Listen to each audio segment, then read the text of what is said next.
Okay, William Painter, the Song and Sermon, Journey Road Ministries. This is the first week of September. Summer is essentially gone. It lingers. It lingers. So this week's passage is quite complicated, and I had a difficult time picking out a good song for it. So. But because my songs aren't complicated, at least the ones I can play are not complicated. So, but I did find one that I thought was appropriate, and so I'm going to play it. It is written by Paul Siebel, and it was performed by the majestic Bonnie Raitt and the unique Leo Kottke.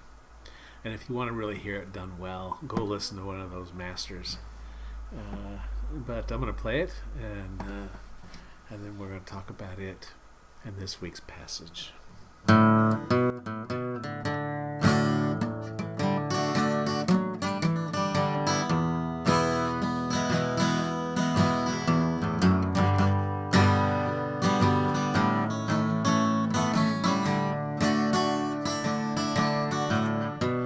They said that Louise was not that bad.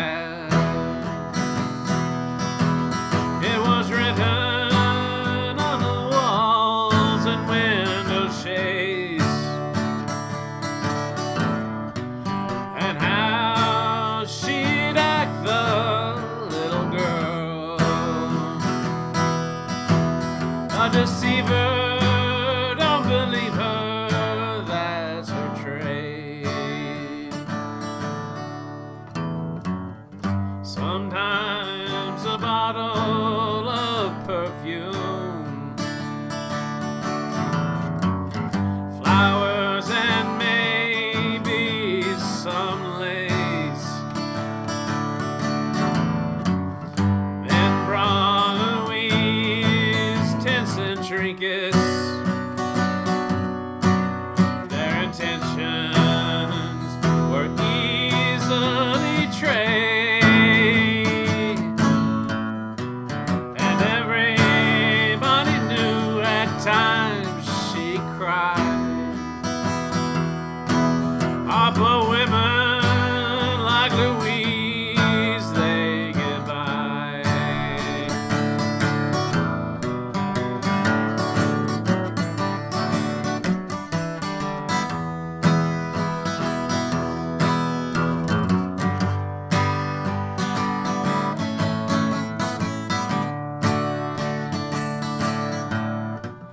Well, everybody thought it kind of sad when they found Louise in her room. They'd always put her down below their kind. Still some cried when she died this afternoon.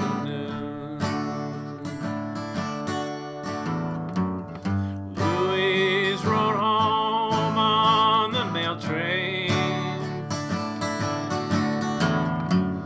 Somewhere to the south, I heard them say. Too bad it ended so ugly. Too bad she had to go this way. The wind is blowing cold tonight. So good night, Louise. Good night. Good night, Louise. Well, with that little ditty under our belts, I will come back with something more, less melodic, and hopefully. Okay, so back again. The axe is put away. The preaching scarf is put on, and we're going to start with the reading of the gospel this week. As I said, it is a complicated gospel, and one that I think that is rarely well explained. This comes from Mark chapter 7, verses 24 to 37. From there he set out and went away to the region of Tyre. He entered a house and did not want anyone to know he was there, yet he could not escape notice. But a woman whose little girl had an unclean spirit immediately heard about him, and she came and bowed down at his feet. Now the woman was a Gentile of Syro-Phoenician origin. She begged him to cast the demon out of her daughter. He said to her, "Let the children be fed first, for it is not fair to take the children's food and throw it to the dogs." But she answered him, "Sir, even the dogs under the table eat the children's crumbs." Then he said to her, "For saying that, you may go. The demon has left your daughter." So she went home, found the child lying on the bed, and the demon was gone. Then he returned from the region of Tyre and went by way of Sidon toward the Sea of Galilee in the region of the Decapolis. And they brought him a deaf man who had an impediment in his speech, and they begged him to lay his hands on him. He took him aside in private, away from the crowd, and put his fingers into his ears, and he spat and touched his tongue. Then looking up to heaven, he sighed, and said to him, "Ephphatha," that is, "be opened." And immediately his ears were opened, his tongue was released, and he spoke plainly. Then Jesus ordered them to tell no one. But the more he ordered them, the more zealously they proclaimed it. They were astounded beyond measure, saying, "He has done everything well. He even makes the deaf to hear, and the mute to speak." Thus endeth the gospel. Okay, wow. So that's a very interesting gospel. Here we get, I've always maintained, and I always said in these little sessions that we do, that Jesus was not a nice guy. Okay, he was a wonderful person and a wonderful human being, but he wasn't nice. I mean, he's not the kind of guy that you're walking down the street and go, "Howdy, Jesus," and he goes, "Hey, what's up?" He's not that kind of guy. And this passage here really gives us a pretty clear insight into how not nice he was. This woman, after all, comes to him. Now, I want to give a little context to this, okay? Because Jesus is a rabbi. And if you're not Jewish, you don't really get to talk to rabbis. I mean, that's a no-no, okay? It's unclean. It's not done. And not only is this woman a Gentile and follows none of the rigor of the Jewish faith, she's a woman, okay? I mean, she's a woman. And reading this passage, there's no male handler around, okay? Usually, women were required to have males around to. It was a patriarchal society, and that's a big subject for another time. But be that as it may, this was very unconventional for him to talk to this woman, and it's typical in all of his healing passages. The sick person doesn't come themselves. They are represented by somebody else. And in this case, the sick person is a little girl of some unknown age who has a demon. And well, we don't really know what that means. I mean, we presume that it means that she was engaged in unpredictable, unsociable, socially unpleasant behaviors. She may have been mentally ill. She may have been anything. But they didn't know what it was. So she's possessed by a demon, right? And Jesus' response to this woman is, "Let the children eat first before we feed the dogs." Now, this is clear. This woman is a dog. Okay, she's outside of the faith. She's outside of the discipline. She shouldn't even be there. She shouldn't be talking to this rabbi. And his response to her is pretty much what you'd expect, is, "What gifts I have, I reserve for the children of Israel, not for dogs like you." Doesn't say like you, but it's pretty clear that's what he means, like you. And what does the woman say? The woman doesn't, tear up. The woman doesn't beg. The woman doesn't slink out of the room. She says, "Sir, even the dogs under the table eat the children's crumbs." Now, I want you to go back to the beginning of Mark. In the beginning was the word, logos. Okay, reason, intellect.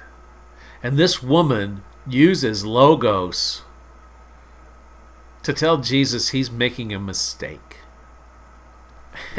And it's pretty clear. It's pretty clear. Jesus says, "Oh, well, since you put it that way." I mean, that's really what he says. He's basically saying, well, okay, right, since you put it that way, I'm wrong. And just go home and your daughter's healed.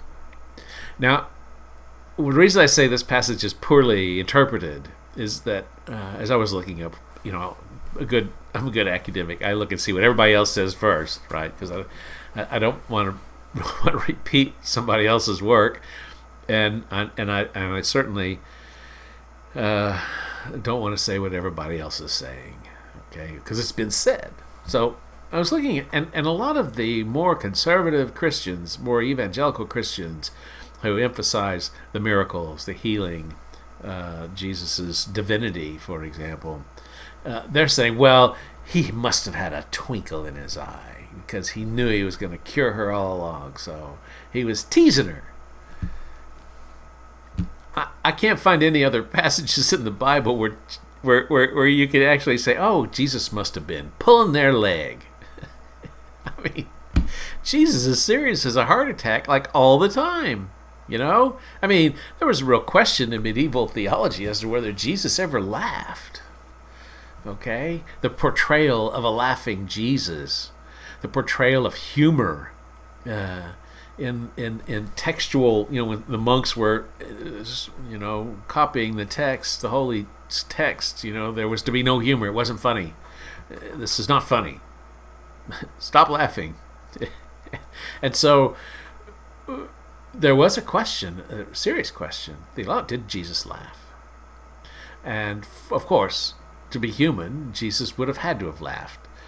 But the fact that you couldn't point to it, you couldn't say, oh, right, well, here he is. It says right here, and Jesus laughed. No, it's not there. And so I am unwilling to accept as an interpretation, as a valid interpretation, that Jesus was pulling this woman's leg.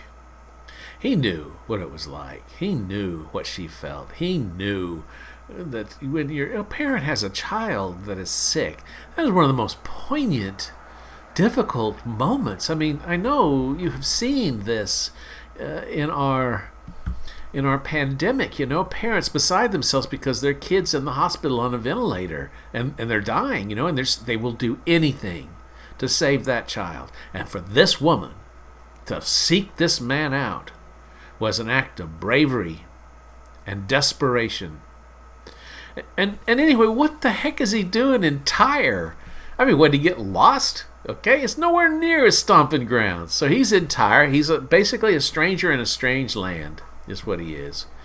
And this woman comes to him, Syrophoenician woman. She's Greek, or of the Greek group.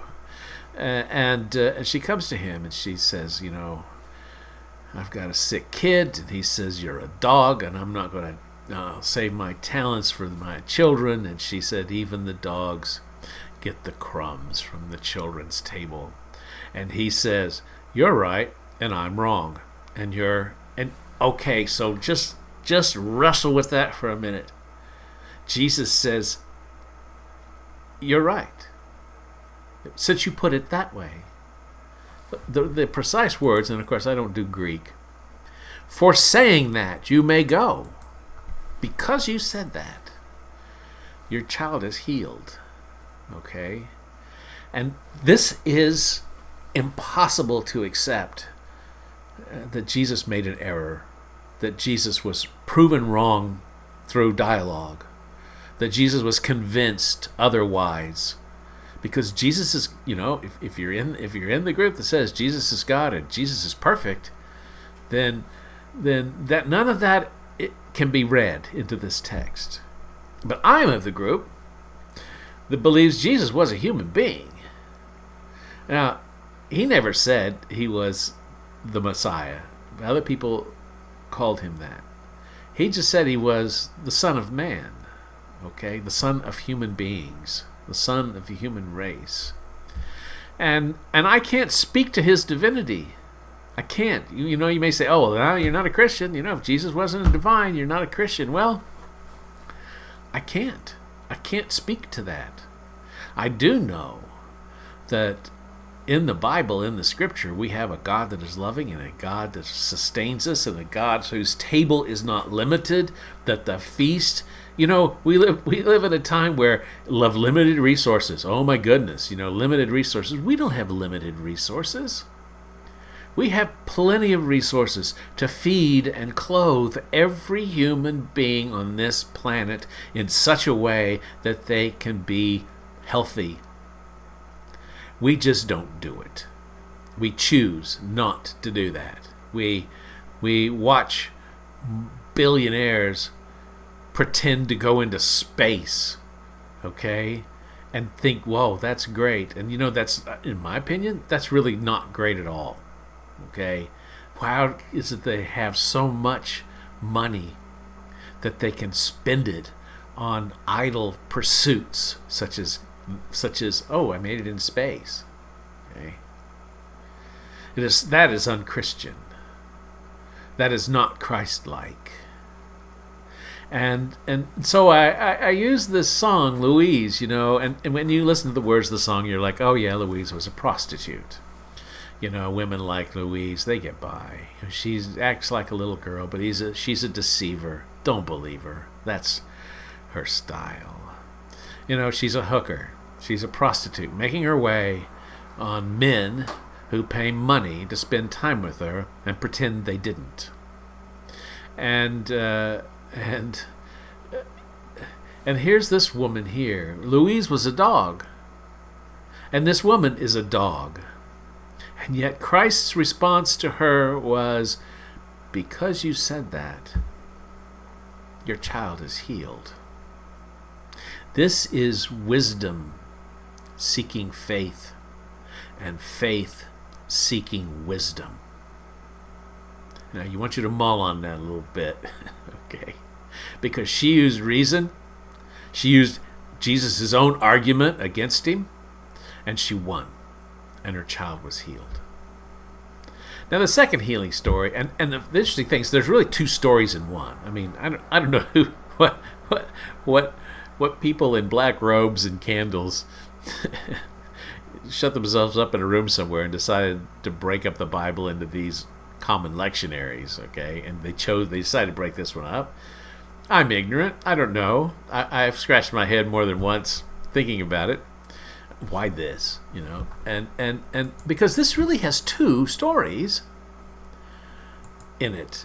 They're both healing stories, but they're very different. One is this woman comes to him. We've just talked that one to death pretty much. And the second one is this deaf guy who has a speech impediment, and Jesus, he doesn't heal him in public. And this is why you can point to these healers as charlatans and frauds and anti-Christians, because when Jesus healed, he took him away to the side. He did it in private. It's just between Jesus and this guy. And what did he do? Well, he did some kind of bizarre thing. He stuck his fingers in his ear and he spat on his tongue, I think. Is that what he said? He spat and touched his tongue. And so, you're thinking, oh, well, golly, maybe this is like magic. Maybe if I did that, that would work. Well, we know darn good well that's never going to work. But if you're deaf and you can't hear what Jesus is saying, Jesus is explaining to him through his gestures what's going to happen, what he's doing. Okay, he sticks his fingers in his ears and he opens that and he gestures his tongue. And what he's telling him through gestures is, you're going to hear and you're going to be able to speak. And then he did what no evangelical healer ever did. He told everybody to be quiet about it. These televangelists on TV, they can't shut up about themselves. And here's Jesus trying to tell everybody, don't say anything, because, and I'll tell you why. Because his ability to heal, and the fact that he did heal, whatever that meant, okay? I mean, they had no concept of why a person is deaf, or why a person has a speech impediment, or why this little girl was acting the way she did. So they said, oh, it must be a demon. Oh, he has a speech impediment. Oh, he's, but they didn't understand why. So they couldn't possibly heal. So the concept of healing is completely foreign in this. Our concept of healing is completely foreign to them. What they knew was this guy could hear and this guy could speak, and this girl was better. And Jesus does these things privately. In the first story, there's no audience at all that I'm aware of. I mean, who's the story? Who's the witness? Who's the storyteller in that? We have no idea. I mean, presumably, it's a Markian text, right? But I mean, golly, who was in the room with him? And he went there to get away from people. He wanted to get away. He was trying to get away. These two healing stories are important because they tell us that that what's important in the first one, the healing that he does for the little girl, he goes, just go home, she's okay. What an anticlimax. What? We don't even get incense? Okay? We don't get any magic words? Okay? No, hocus pocus. I think I've explained to you before what hocus pocus means. In hoc corpus, it was the old Latin text read by medieval priests to illiterate peasant audiences, and they said it during communion, and where the bread transformed into the body of Christ, and they said in hoc corpus, and the peasants thought they were saying hocus pocus because magic words were spoken. Okay? And of course the church was just fine with all that. But there are no magic words.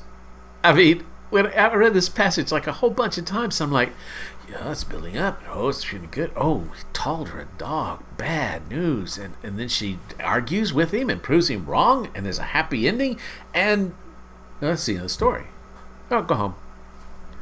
Kid's okay. Because there is no magic. The point of the story is not the magic. The point of the story is that this woman's faith, not crying, not rending her clothes, not tearing her hair, not pleading, but using reason and logic and Jesus' own metaphor to explain to him, as an old friend of mine said, explain it to him differently. It comes from an old mayor in Texas, and he wanted to pass a bill for the city, and there was one guy voted against it, and he said, okay, we're going to have a recess now, and he goes outside and he come back in. This guy voted against it, and he votes for it. And I said to him, what did you say to him? It was a little weird, I said, what did you say? I explained it to him differently. And this woman explained it to Jesus differently. And that is the point of the story. All right? That is the point of the story. Now, what that means to you, boy, I tell you, we'd have to sit down and have a chat about what that means to you. What it means to me is that my mind and my ability to understand and my ability to reason can lead my faith to growth. And she didn't even convert. She just went away with her kid. Louise was such a woman that she was afflicted with poverty, and she was abused by people, and they made up excuses to mistreat her.